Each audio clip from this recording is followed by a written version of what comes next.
హత్యలు చేసే నీ కుటుంబం, మర్డర్లు చేసే నీ కుటుంబం, దళితుల్ని హింసించిన నీ కుటుంబం, యువతకు ఉద్యోగాలు లేకుండా చేసిన నీ కుటుంబం, ప్రత్యేక హోదా అడుగుతానని చెప్పి ప్రజల్ని మోసం చేసిన నీ పార్టీ, నువ్వు, నీకు రక్షణ కావాలా? వందలాది మందిని చంపి నీకు రక్షణ కావాలా? జెడ్ కేటగిరీ ఇచ్చారు చాలదా? నీకు ఒక్క దగ్గరే ఇంకా రక్షణ అతి త్వరలో. ఏం చేయలేదు. చెంచలగూడ జైలు ఒక్కటే నీకు రక్షణ. అతి త్వరలో చెంచలగూడ జైలుకి పోక తప్పదు. చంద్రబాబు నాయుడు పార్టీని, తెలుగుదేశాన్ని నువ్వు బంగాళాఖాతంలో కలుపుతావా? నీ పార్టీని బంగాళాఖాతంలో కలిపి 2 నెలల పని అయిపోయింది. ఇంకా నిన్ను బంగాళాఖాతంలో కలపలేక చెంచలగూడ జైలుకి అతి త్వరలో పోతున్నావు. అక్కడే నీకు భద్రత ఉంటుంది. నీ బతుకది. నీ కార్యకర్తలు ఇప్పటికే మేం చేస్తాం చేర్చుకోవడానికి బతులాడుతా సిగ్గు లేకుండా, సిగ్గు మానవత్వం వదిలి పోరాడే దమ్ము లేక మా పార్టీలో చేరేదానికి అర్రులు చేస్తున్నటువంటి సిగ్గులేని కార్యకర్తలు నీ పార్టీ కార్యకర్తలు, సింహాల్లో పోరాడిన కార్యకర్తలు మా కార్యకర్తలు. మా తెలుగుదేశం కార్యకర్తలకు మీకు పోటీయా? చంద్రబాబు నాయుడికి నీకు పోటీయా? ఒక జోబి దొంగ నువ్వు. రాష్ట్రాన్ని అభివృద్ధి చేసినవాడు మా బాబు గారు. అతి త్వరలో చెంచలగూడ తప్పదు. నీ కార్యకర్తలు మొత్తం బంగాళాఖాతంలో కలవక తప్పదు అని హెచ్చరిస్తున్నాం.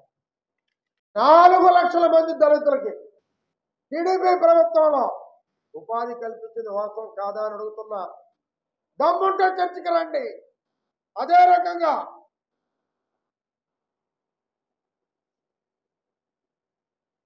బిడ్డల్ని విదేశాలకు చదివించింది ఎవరు? ఎక్కువ మంది చంద్రబాబు నాయుడు అని చెప్పి తెలియజేస్తా ఉన్నా. అదే రకంగా దళితులకి ఈరోజు భూమి ఉండాలి, వాళ్ళు బతకాలి, దున్నేవాడిదే భూమి అంటూ రైతులకు భూములు ఇచ్చింది ఘనత మా చంద్రబాబు నాయుడు గారు. ఆ భూములన్నీ నీ పార్టీ 14,000 ఎకరాలు ఈ రాష్ట్రంలో పెద్దిరెడ్డి సాయంతో అవన్నీ కూడా మీరు లాక్కునేదానికి ప్రయత్నించారా? వాటిలో లాక్కునేదే వాస్తవం కాదా అని అడుగుతున్నా. ఈరోజు రాష్ట్ర పార్టీ మా కార్యాలయంలో రోజు ఇవే కాగితాలు, ఇవే ఇస్తున్నారు రిపోర్ట్లు. దళిత ద్రోహులు మీరు, నీ పార్టీ, నువ్వు. చంద్రబాబు పేదలకు భూములు ఇస్తే ఆ భూములు లాక్కున్నటువంటి ద్రోహులు మీరు అని చెప్పి నేను కోరుతున్నా. మరి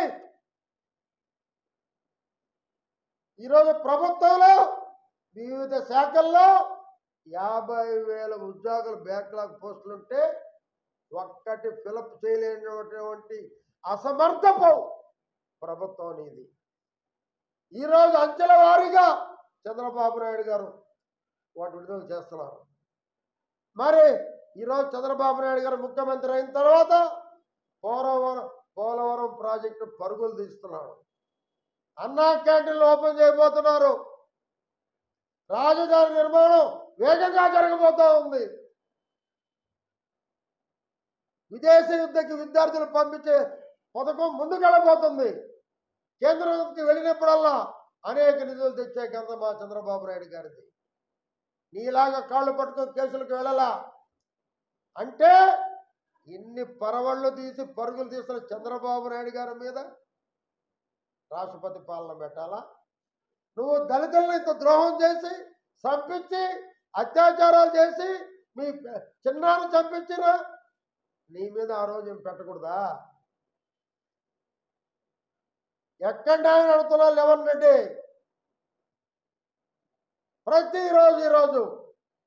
ఈరోజు పారిశ్రామికవేత్తలు ఇతర దేశాల నుంచి బరిగిస్తున్నారు. మేము పెట్టుబడులు పెడతాం, ఎన్నో పరిశ్రమలు వస్తున్నాయి, వాటి ద్వారా ఆదాయాలు వస్తాయి. ఆదాయాలు వస్తే రాష్ట్ర ప్రభుత్వం ఎన్ని ఇచ్చాడో అవన్నీ జరగబోతున్నాయి. 7,000 రూపాయలు పెన్షన్ ఇచ్చాడు, 4,000 పెన్షన్ ఇచ్చాడు, రేపు ఉచితంగా అన్నా క్యాంటీన్ తీయబోతున్నారు. 5 రూపాయల భోజనం నువ్వు మూసేసినటువంటి పేదల కడుపు కొట్టిన అన్నా క్యాంటీన్ లోపల చేయబోతున్నారు రేపు 15వ తేదీ. అదే రకంగా నువ్వు సర్వనాశనం చేసినటువంటి ఈ వ్యవస్థని,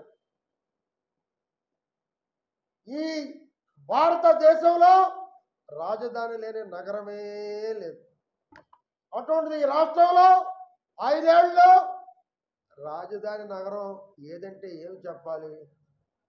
రాజధాని లేకుండా చేసినటువంటి అతి తెలివి తక్కువ దద్దమ్మ చేతగాని ముఖ్యమంత్రి నువ్వా మా చంద్రబాబు నాయుడు విమర్శించేది? నువ్వా తెలుగుదేశాన్ని విమర్శించేది?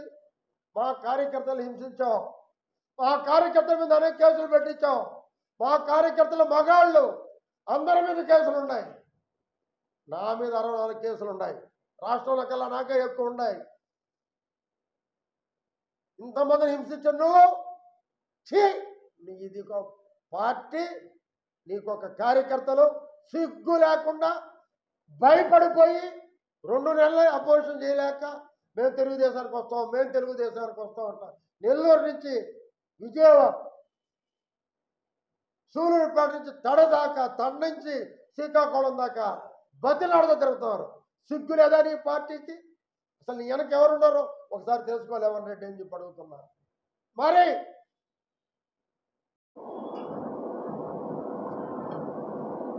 2019 నుంచి 22 వరకు 1294 నేరాలు జరిగితే వాటిల్లో 65% అత్యాచారాలే.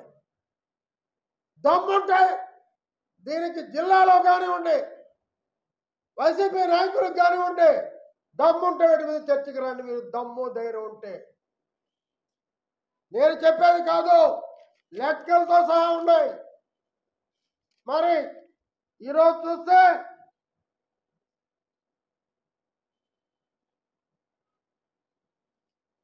ఇన్ని దళితుల మీద చేసిన నువ్వు ఈరోజు దళితులకి ఆపద్ బాంధవుడు చంద్రబాబు నాయుడు గారు. ఎంతో మంది దళితులకి ఈరోజు ఆనాడు ఉద్యోగాలు ఇచ్చాడు, కార్లు ఇచ్చాడు, ఇన్నోవా కార్లు ఇచ్చాడు, విదేశ విద్యకు పంపించాడు. విదేశ విద్యకి డాక్టర్ అంబేద్కర్ గారి పేరు పెట్టడం జరిగింది ఆనాడు. మరి మీరు వచ్చి ఒక దొంగ రేవంత్ రెడ్డి జగన్ రెడ్డి దీవెనని పెట్టుకుంటావా? మహానుభావుడు అంబేద్కర్ పేరు తీసి నువ్వు జగన్ రెడ్డి దీవెనని పెట్టుకుంటావా? ఎంతమందిని పంపించావు ఈరోజు విదేశ విద్యకి? లేదే, ఎవరిని పంపించలేదే. మోసం, దగ, ఎన్ని చంద్రన్న చేసిన పనులు తప్ప ఏ పనులు ఈనాడు లేవని చెప్పి మాట్లాడుతున్నా. ఈరోజు రాష్ట్రపతిగా కేఆర్ నారాయణ అనే దళితుడిని ఆనాడు ప్రతిపాదించింది ఎవరు? చంద్రబాబు నాయుడు గారు. కేంద్రంలో బాలయోగి అనే దళితుడిని స్పీకర్గా ఎంపిక చేసేదాన్ని ప్రతిపాదించింది ఎవరు? నారా చంద్రబాబు నాయుడు గారు. ఈ రాష్ట్రంలో స్పీకర్గా పెట్టింది ఎవరు? ప్రతిభా భారతి గారిని చంద్రబాబు నాయుడు గారు. దళితులకి పక్షపాతి చంద్రబాబు నాయుడు గారు. దళిత ద్రోహి రేవంత్ రెడ్డి గారు. అవునా కాదా అని అడుగుతున్నా నేను ఈరోజు వైసీపీ వాళ్ళని. అదే రకంగా చూస్తే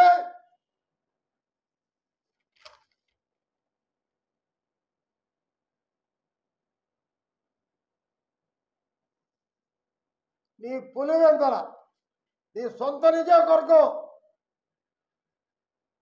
అంటే దాదాపు 2020లో నాగమ్మ అనే ఒక దళిత మహిళని నీ పార్టీ వాళ్ళు అత్యాచారం చేసి చంపేస్తే ఈ రోజుకి ఆ ముద్దాయిల్ని అరెస్ట్ చేయలేదు, ఆ ముద్దాయిలు అంతూ లేదు. మీ చిన్న ఆయన చంపేసింది ఎవరో ఈ రోజు నువ్వు తేల్చలేదు, వాళ్ళు అరెస్ట్ చేయడం లేదు. నువ్వు ఒక క్రిమినల్వి. అంబేద్కర్ రాజ్యాంగం నీ 5 సంవత్సరాలు లేదు, నీ 5 సంవత్సరాల్లో ఉన్నది రాజారెడ్డి రాజ్యాంగం మాత్రమే. 2 నెలలు భరించలేవా పదవి లేకుండా? ఏమంత భయమా నీకు? 2 నెలలు భరించలేవా? చెప్పు.